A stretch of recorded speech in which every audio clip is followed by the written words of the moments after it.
The Judgment of Midas by Josephine Preston Peabody. The Greek god Pan, the god of the open air, was a great musician. He played on a pipe of reeds, and the sound of his reed pipe was so sweet that he grew proud and believed himself greater than the chief musician of the gods, Apollo, the sun god. So he challenged great Apollo to make better music than he.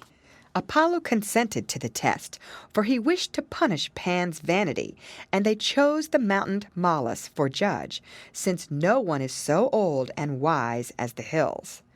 When Pan and Apollo came before Malas to play, their followers came with them to hear, and one of those who came with Pan was a mortal named Midas.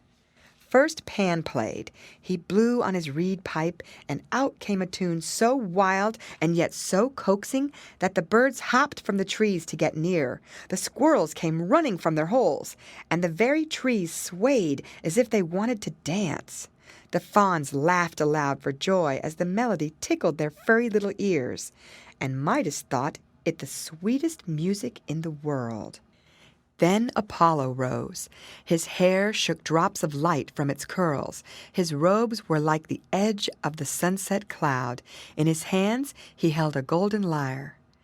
And when he touched the strings of the lyre, such music stole upon the air as never god nor mortal heard before.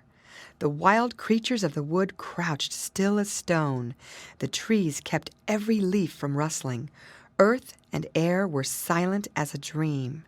To hear such music cease was like bidding farewell to father and mother. When the charm was broken, the hearers fell at Apollo's feet and proclaimed the victory his. All but Midas.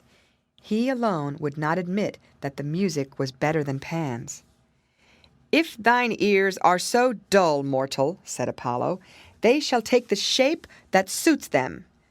And he touched the ears of Midas, and straightway the dull ears grew long, pointed, and furry, and they turned this way and that. They were the ears of an ass. For a long time Midas managed to hide the telltale ears from everyone, but at last a servant discovered the secret. He knew he must not tell, yet he could not bear not to. So one day he went into the meadow, scooped a little hollow in the turf, and whispered the secret into the earth. Then he covered it up again and went away. But alas, a bed of reeds sprang up from the spot and whispered the secret to the grass. The grass told it to the treetops to the little birds, and they cried it all abroad.